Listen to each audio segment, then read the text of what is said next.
تشکر از شما دوستان عزیز. از نام تاجیکستان بار دیگر برای آنهایی که ما را دعوت کردند اینقدر پذیرایی نیک کردند تشکر میگوییم. به نام خداوند جان و خرد کزان برتر اندیشه بر نگذرد، خداوند جان و خداوند نام، خداوند روزیده و رهنمای. دوستان عزیز، محمد غزالی میگوید من 30 سال موعظه کردم و آنچه که گفتن میخواهم در شاه بیتی ابوالقاسم فردوسی دریافت کردم. ز روزی گذر کردن اندیشه کن، پرستیدن دادگر پیشه کن، به نیکی گرای و میازار کس، ره رستگاری همین است و بس.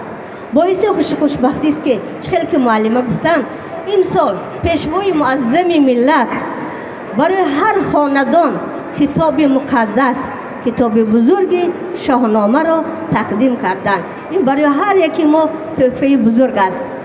دوستان عزیز، برای خوشنودی شما میخواهم از شاعره فرزانه خجنده یک شعر خوانم در وصف مادر.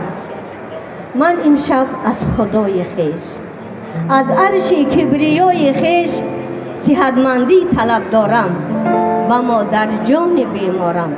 خداوندا میازارش، به کوی درد مسپارش، به کوی غصه مگذارش، مکن خارش.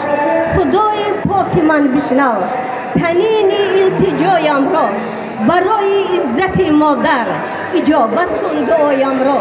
من این شب از برای او ره روشنایی می جویم، نهاده سر به زانویش نمیخوابم.